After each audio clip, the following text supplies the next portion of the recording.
The soul of Good Dot belongs to animals. This is the reason of our existence. This is the reason why we started out. The core team, we are not business people. We don't come from business background. And this is not something which had motivated us. We wanted to set up a non-profit organization to help animals, but eventually the funding is the biggest challenge in setting up a non-profit organization.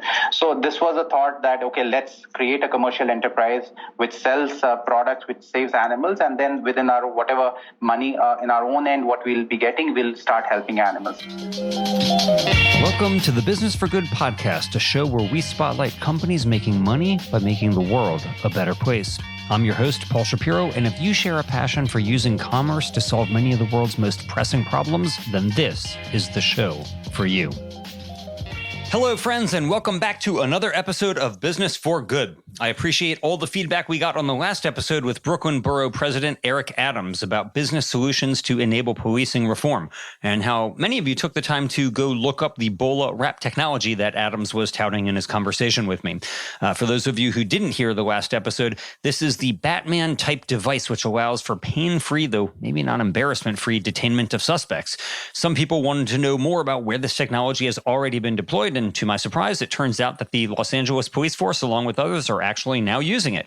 So if you didn't check out the video and you want to, just go to businessforgoodpodcast.com, and there is a link that's included in the show notes in the Eric Adams episode where you can check it out.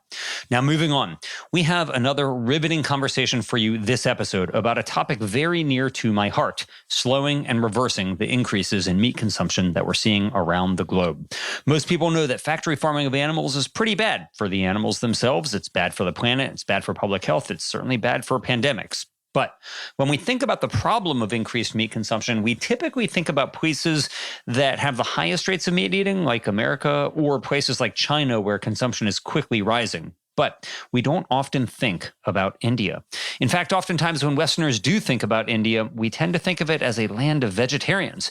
Now, don't get me wrong. It's true that India has given the world some pretty awesome vegetarian food. And it's also true that per-person meat consumption is low in India relative to America. However, the hard truth remains: the majority of Indians are not vegetarian, and their per capita meat consumption has been skyrocketing in recent decades.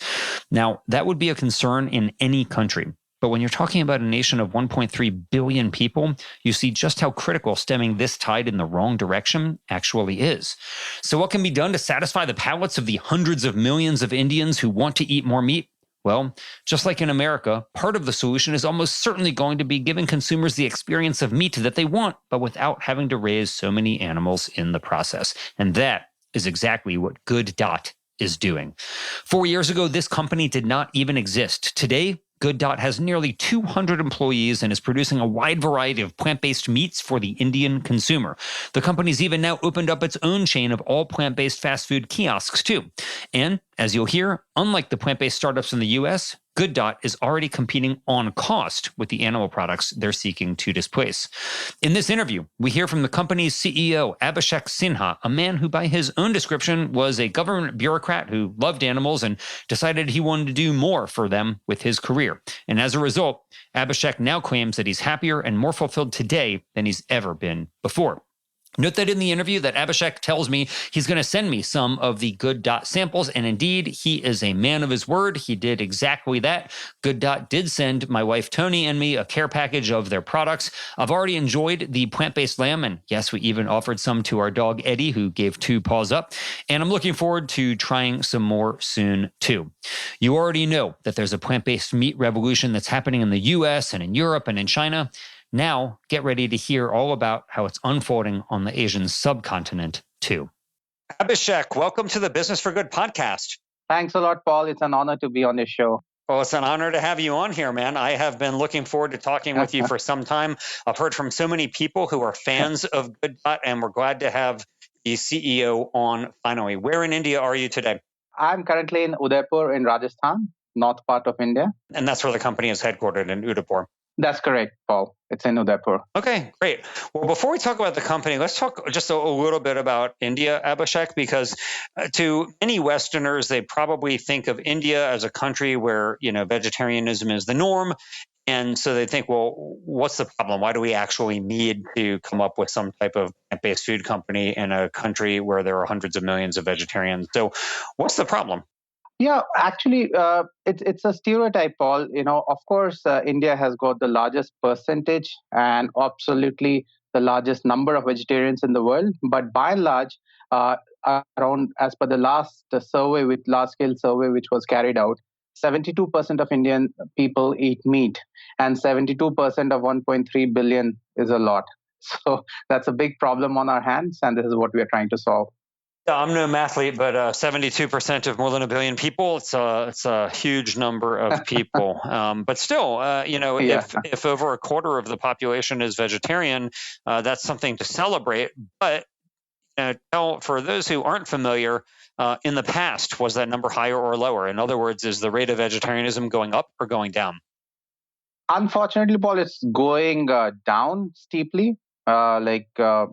As India is maturing more as an economy and society, more and more people are converting to meat eating habits. So, that is a trend which we want to stop. In fact, the largest growth of chicken adoption, as per United Nations report, is India, and in the foreseeable future. So, I think we have to be ahead of the curve and give alternatives which are good for all. Yeah, it's interesting you say that because Jason Matheny, who is the founder of New Harvest and has been a real prophet in terms of promoting cultured meat, really had this epiphany when he was working for the Bill and Melinda Gates Foundation in India about chicken production, and this was nearly 20 years ago, and he was reading UN reports about how chicken production was likely to explode in India, and he just thought, we need some type of alternative for people to consume the protein that they so desperately want without having to raise and slaughter billions and billions of animals. And for him, that meant really working to pioneer cell-cultured meat, or otherwise sometimes known as clean meat or cultivated meat or cultured meat. But for you, it's working on plant-based meat in India. So tell me, what is it about plant-based meat that made you want to leave your life and tell folks what you were doing before to start a new company? Yeah, it is quite relevant, as you pointed out. For me, if I can recount my own individual journey, uh, I if one thing which I identify myself since my childhood is being an animal lover, but I would consume meat. I left meat 7 years back. So there was a moral dilemma in my mind that I would enjoy eating meat, but I would still take care of animals. So it would not make much sense to me. Uh, but in 2003, I was in my final year of engineering, I saw a Dutch government sponsored study on clean meat. So that was the start of the curiosity in the space, because I was not looking to enter into the space. I was looking more for a consumer, from a consumer point of view. I was really keen as to when India will have some of those kind of alternatives where all your, taste requirements are met, nutritional requirements are met, and of course, you're not, having any moral dissonance. So, but nothing eventually happened for a long time. So after a decade, our team got together. We have a bunch of co-founders and investors. We thought that it's about time to bring some of these alternatives. So we focused on plant-based alternatives because we thought that it is easier to bring it to the market, as it was easier to commercialize it. So that was when we decided to start the venture and go for it. What were you doing before, Abhishek? In fact, my qualification, I'm a chemical engineer, but I was in the Indian federal government service in various capacities. I was in the Indian Revenue Service, so I resigned as Deputy Commissioner of Income Tax in India. So it was more of a financial side of experience. But then again, a lot of our team members bring in a lot of technical side of experience, and thereby we pooled our talents and expertise together to finally set up this venture. Wow. So you might maybe describe yourself then as having been essentially like a reformed government bureaucrat who decided to become an entrepreneur and start your own plant-based meat startup, right? Yeah, I would say an animal lover who went into bureaucracy came back to this segment. Very good. Very good. Well, as somebody who grew up as an animal lover, I can tell you, Yeah. I have ever since a child really preferred animals in many ways. And I would say even that the dogs in our family more than I loved most people at that time. And Yeah. I was at the dog park with my wife earlier today, and there was a little kid. He was probably, I don't know, maybe 7 years old, and he came up and asked if he could pet our dog, and he said yes. And I said, well, if you watch what happens when you put your face in his face, and he was so eager to do it, and my dog just started licking him. We have this pit bull named Eddie. He started licking him, and this kid was in heaven. And his mom came over, and to my great delight, the mom was happy that her kid was like being mauled with licks by this kid. And I told her, like, that was me, that was me three decades ago, as somebody who's in.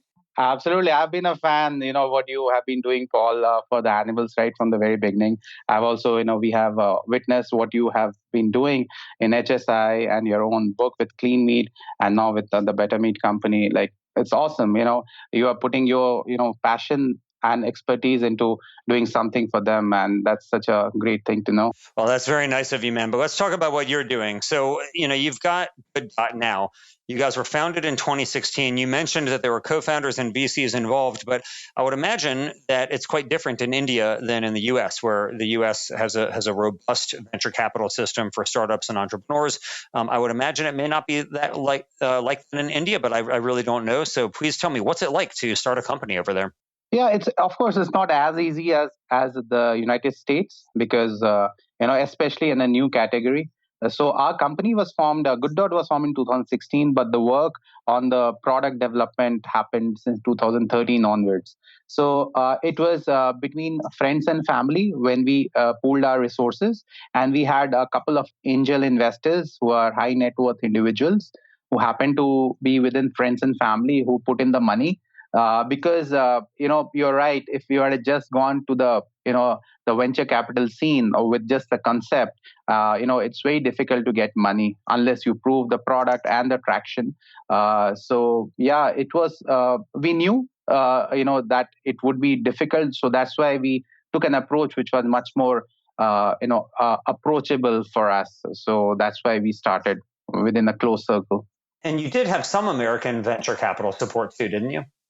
Yeah, initially in 2016, when we launched Good Dot, initially we had funders in India and New Crop Capital, which is based out of United States. They also put in a seed fund, and GFI guys also supported us when we started going out by spreading the word. So overall, it was a combined effort of all the people involved, and thankfully, from the United States, New Crop Capital was also involved initially. Basically, started by Indians with some big fans of yours in the United States as well. It seems that's really cool. So yeah, absolutely. You say the products you were working on them since 2013, but the company really got going in 2016. What are these first products? I mean, I know you wanted to make something that would appeal to Indian tastes, not to American tastes, not to Chinese tastes, where plant-based meat was invented in China, but really to Indian tastes. Now, of course, cuisine ranges dramatically across India. It's a huge, huge country with lots of different cuisines. So how did you get started, and what were the first products? Yeah, initially our first product, what we launched was, vegetarian meat, which we termed as vegetarian meat. It was a replacement of mutton, which is goat meat, which is the second most popular meat after chicken in India. So that was what we targeted. And because we felt that, the cost point of it was pretty high and it was not very affordable for a lot many people. So we thought, we should give them an alternative where they can have a good product at a reasonable price point. So that was the first product we launched, and subsequently we have launched so many different products. We have launched chicken alternatives. There is one product which can act as a egg scramble in Indian style. We call it as egg bhurji. So we are coming up with quite a few new product lines, both for Indian market as well as international market.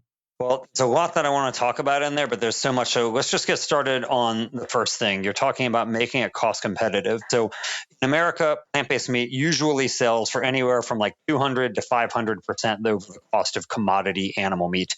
you're talking about being actually cost competitive with mutton. So tell me, are you really cheaper or the same price as meat? And if so, how are you doing it?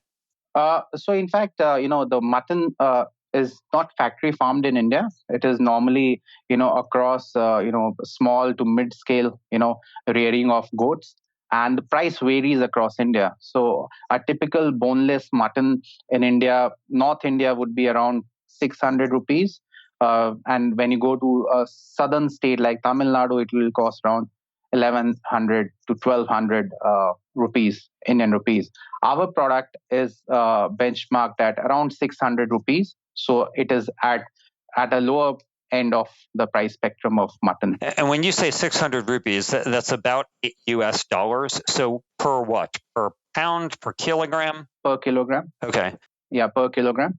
And that is, the higher priced product in our portfolio. We have even less priced product than that in our portfolio, which caters to different, meat segments. Well, that's great. So are there people who purchase your product then as a cost savings, not just because they like its environmental or animal welfare benefits?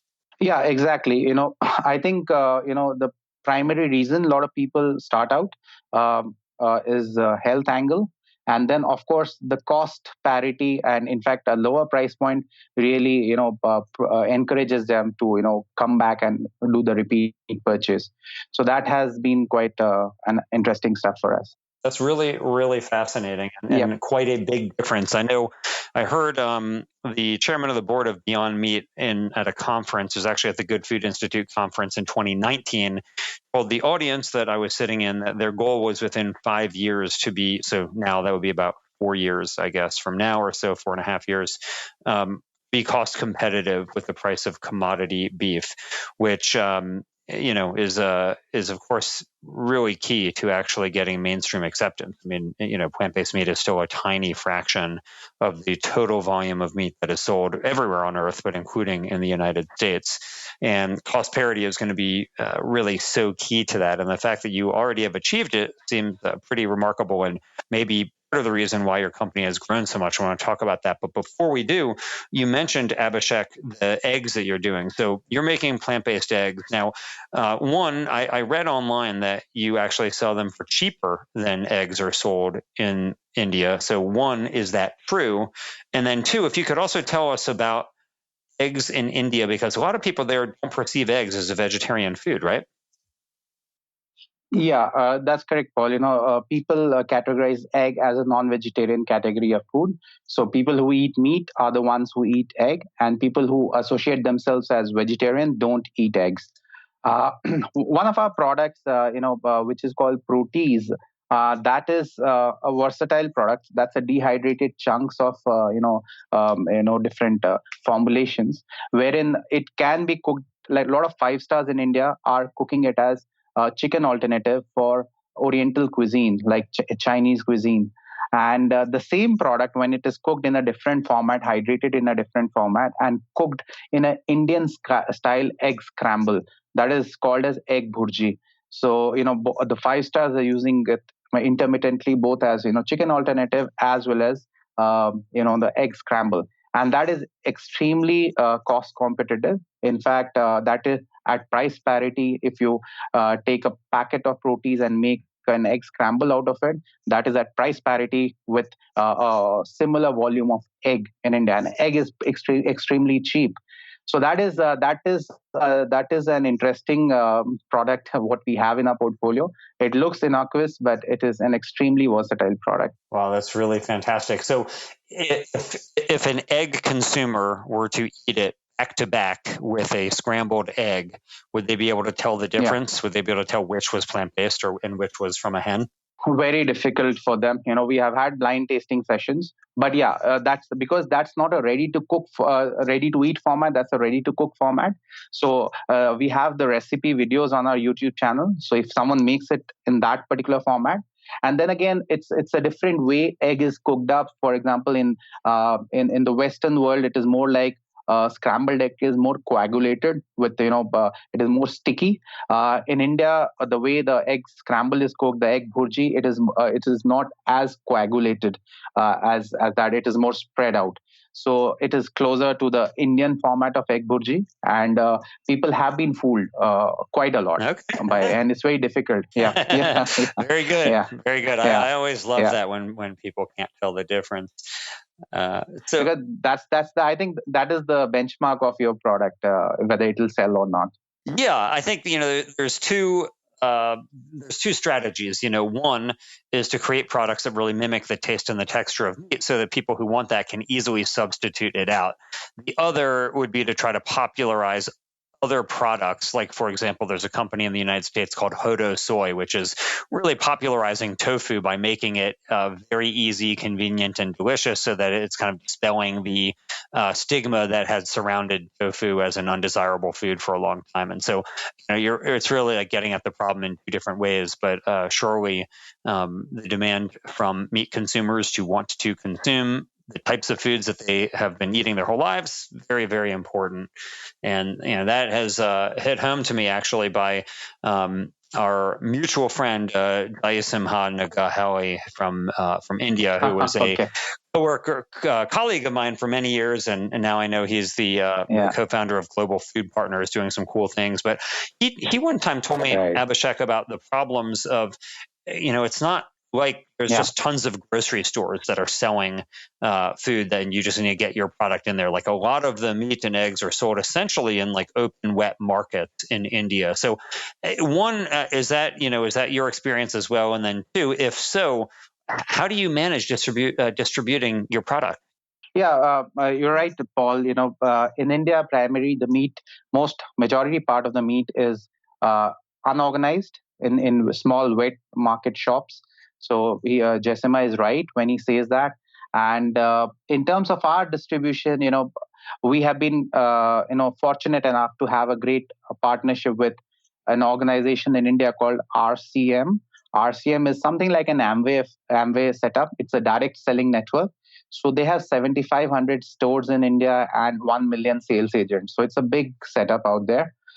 We knew that, for creating a category or for creating an awareness, you would need millions and millions of dollars to be invested to create the kind of buzz about a new category. Or you can actually go for an organic word by mouth publicity. So it really worked for us because RCM, the agents themselves, many of the agents, they educate the consumers. Sometimes they cook up the dishes and ask them to taste it, and then they pitch the product or sell the products. So it's a very different way of actually marketing the product, because we are not just selling a concept. At a conceptual level, people are a bit wary of these kind of claims, but the moment they taste it, they become much more open for acceptance of these kind of products. So that has been our strategy, which we have been like pretty happy with and pretty successful at. So now, through a sister company, we are also opening fast food vegan outlets in the metros in India, starting with Udaipur and Mumbai. So they're in products which are finished form, like rice-based dishes, curries, wraps, burgers, nuggets, is what we are serving. So when people actually do eat it, whatever we say to them, they are much more open to accept the messaging thereafter. So that has been our strategy. Let them taste it before you actually pitch your product. It's definitely true. Tasting is believing. And of course, the way to people's hearts, obviously, is through their stomachs. So that's been right. That's been my experience. But tell me about the fast food chain, and what is it that you're serving? And are most of your customers vegetarians who just want to be able to enjoy the taste of meat, or are they meat eaters who are looking to replace meat in their diet, at least for that meal? So that's that was also organic, the setting up of that company and that venture.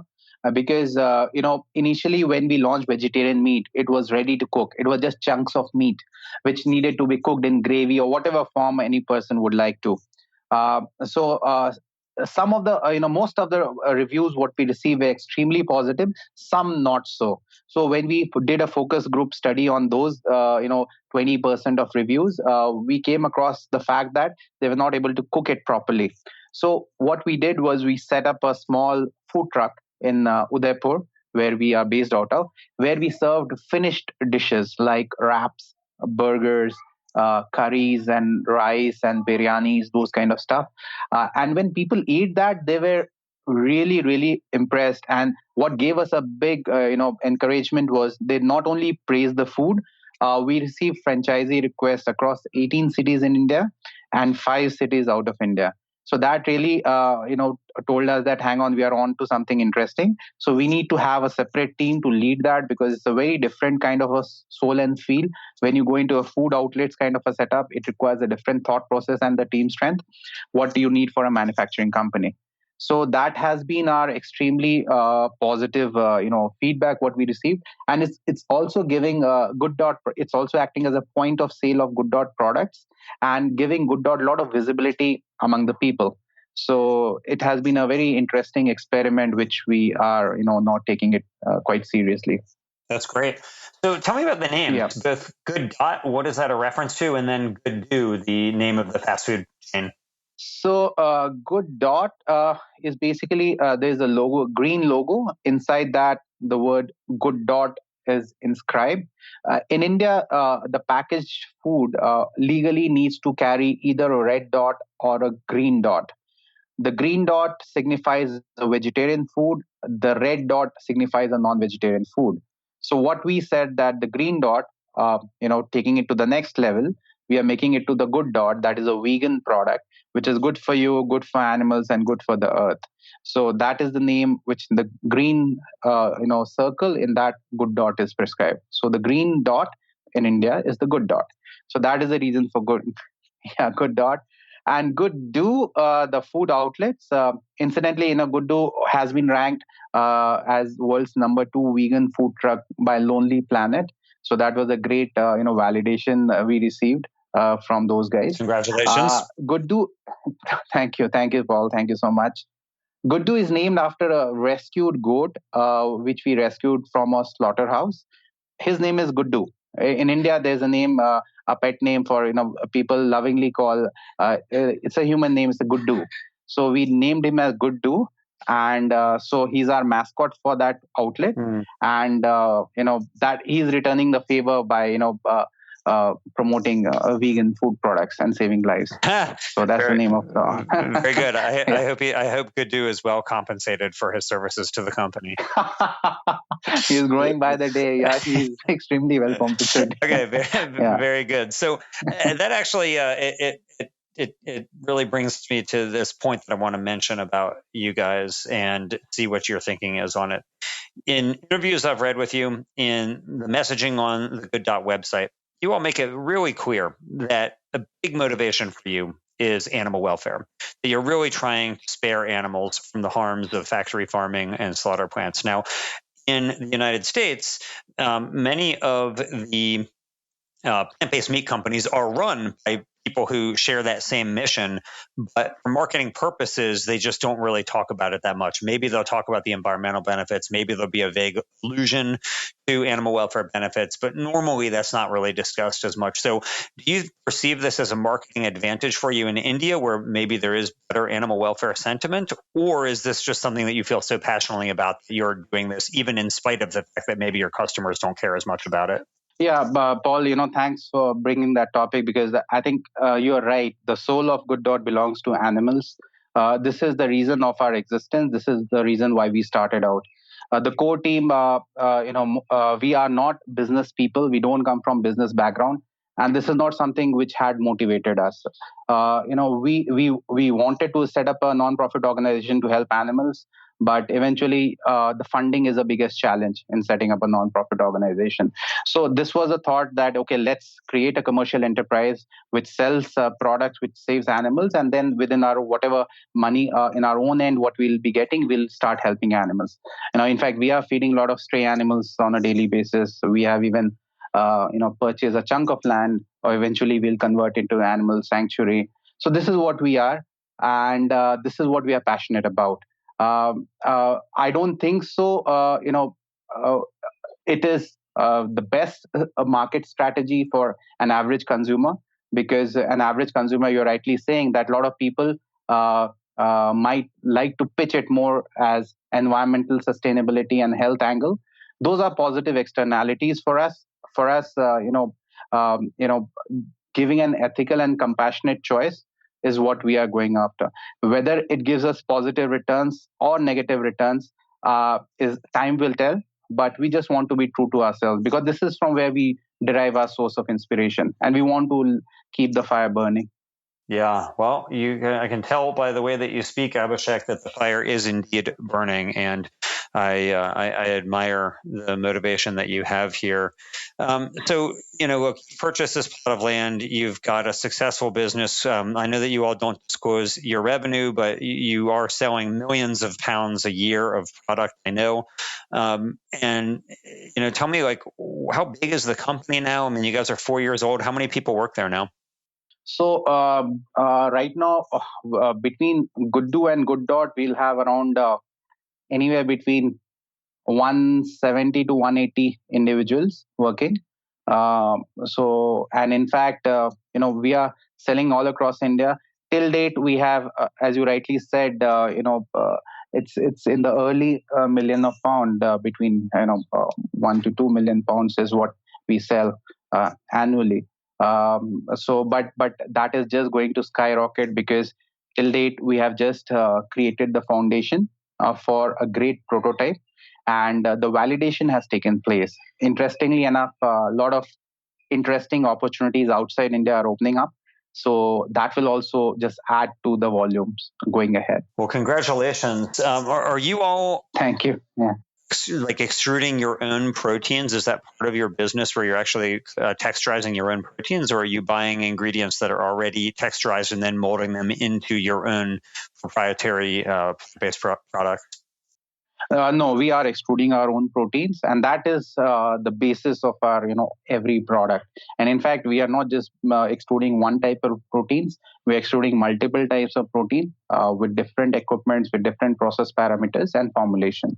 So that has been our, benchmark of our R&D, and this is what we intend to keep doing and keep adding more and more product in our portfolios.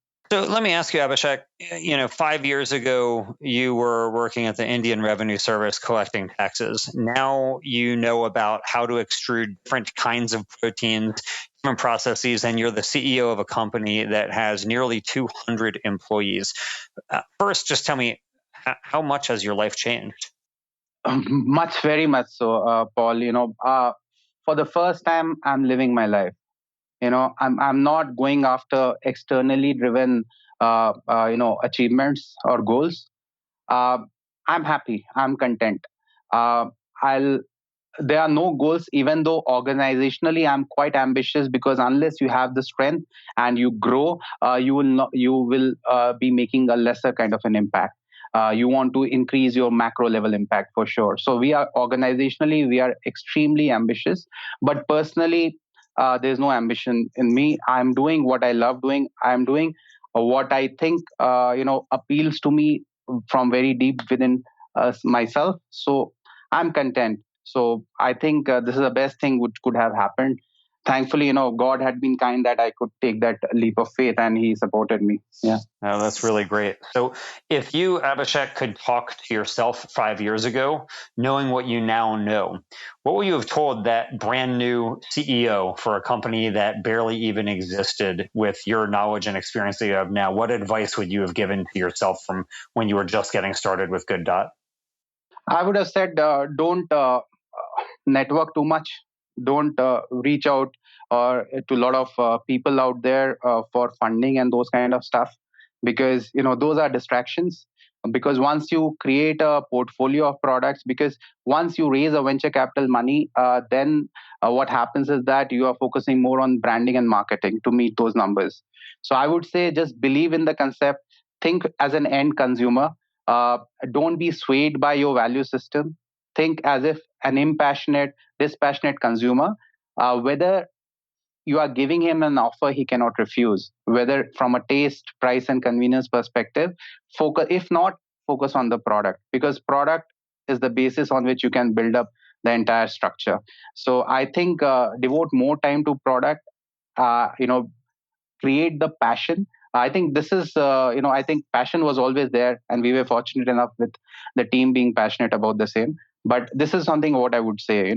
Don't worry about big companies coming up with big numbers, because that's their part of the story.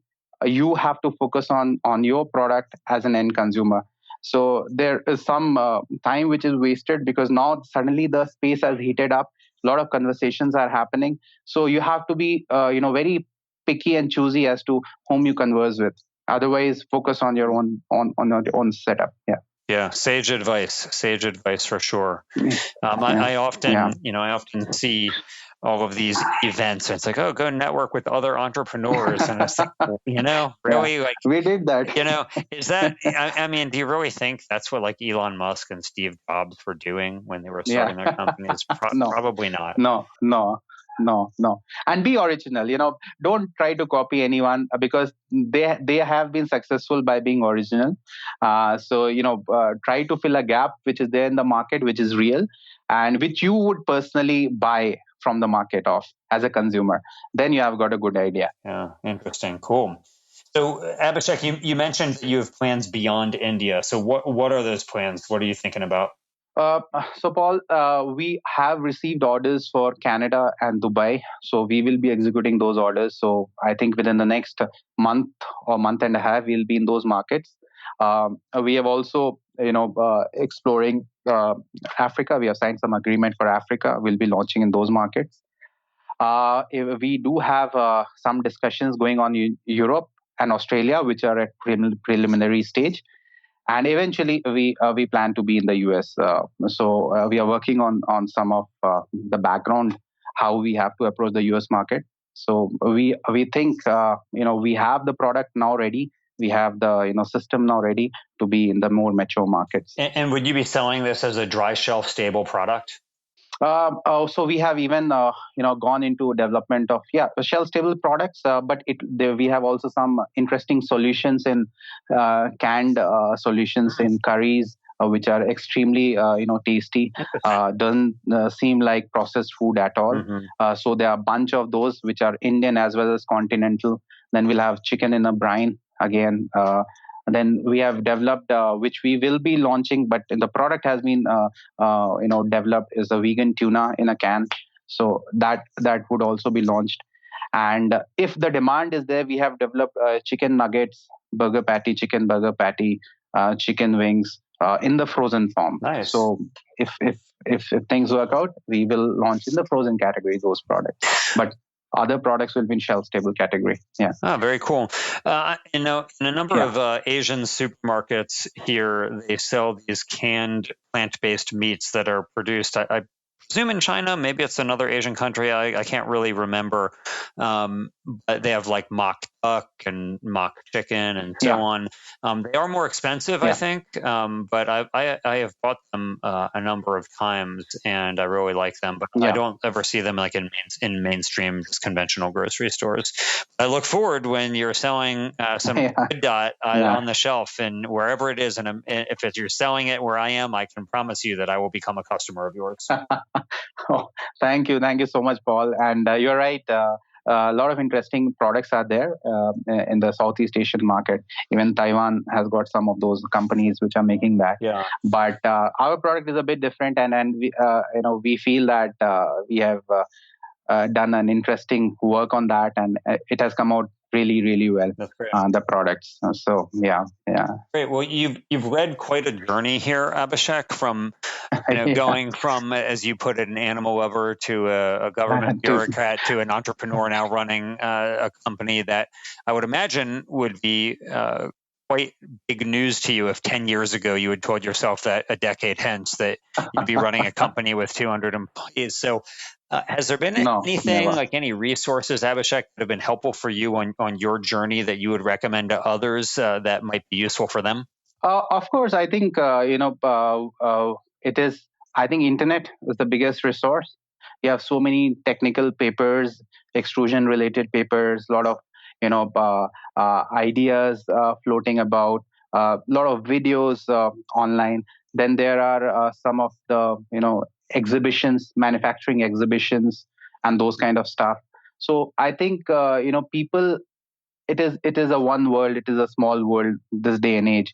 You really have to believe, and the thing is, you have to be really patient, because these things are not there in a plug and play format anywhere. So there are a lot of technical barriers out there, but those can be overcome if you have the right set of people and a very persistent mindset of actually, because the biggest problem is how do you find the first channel from where you work. Once you find that channel, it's a question of your expertise and hard work, but till that channel you have to keep exploring.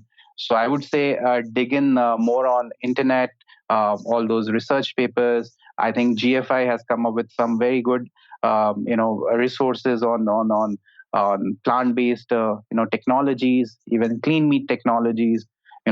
People can dig into that.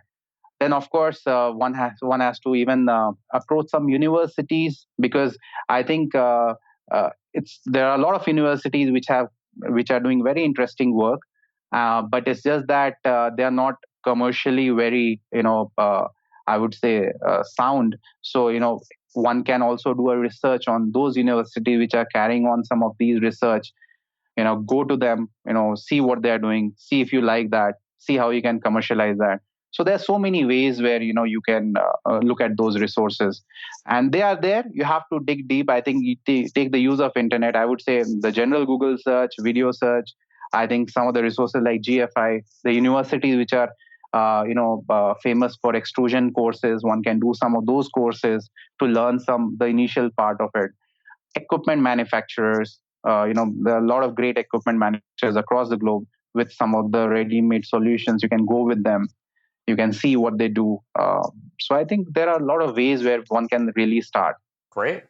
So then finally, Abhishek, tell me, you obviously are committed to Good Dot, but I'm sure there are other companies that you wish existed that could help fulfill this crusade that you're on to help save animals and the planet. So what do you hope that maybe somebody listening to this podcast will start on their end?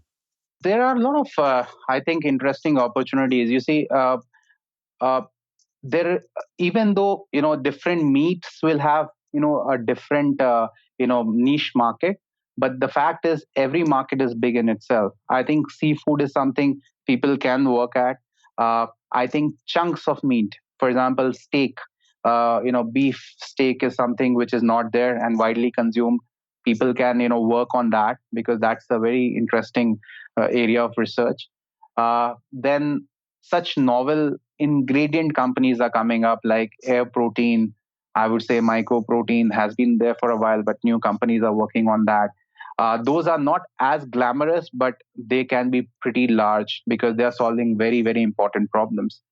Interestingly enough, I would say plant-based fat, which resembles animal fat, maybe plant-based egg white solution, which helps in binding of the texturized vegetarian protein. So those might look very small, concept, but once you are able to develop a product which meets those requirements, the market will be global and will be in billions of dollars.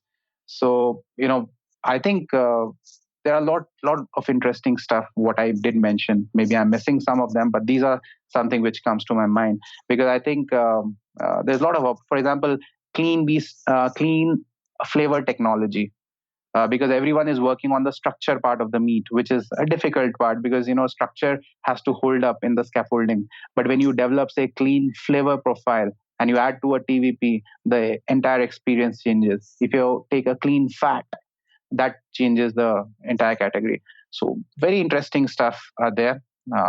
That's what I would say. Yeah, lots of opportunities. Yeah. Lots of opportunities. It's amazing how the biggest problems that the world faces are also the biggest opportunities for entrepreneurs to really make a big difference in the world. And I'm really proud to know you, Abhishek, and to see the tremendous difference that you're already making. And I want to congratulate you for the success of the company. 4 years in, you guys are, I'm sure, doing much more and are much bigger than you perhaps imagined might have been possible just a few short years ago. And so I'm sure that 4 years from now, you'll be even more of a behemoth, both in India and throughout the world, marketing a new generation of plant-based meat. So I'm grateful to you. Can't wait to try your product, Abhishek. I hope that I get to try it sometime very soon. So let me know when that will be. And of course, I'll be rooting for your success. Thanks a lot, Paul. Definitely would let you know, about the products when they launch. In fact, happy to send across some samples for you to just try out before they roll out. But, thanks for, all the amazing work you have been doing, and also, promoting the entire ecosystem, because it's a big battle. It's a big battle for sustainability, and none of us can do it alone. So it's great to be on the same side of history. Very good. Thank you, Abhishek. Thanks, Paul. Thanks for listening. We hope you found use in this episode. If so, don't keep it to yourself. Please leave us a 5-star rating on iTunes or wherever you get your podcast. And as always, we hope you will be in the business of doing good.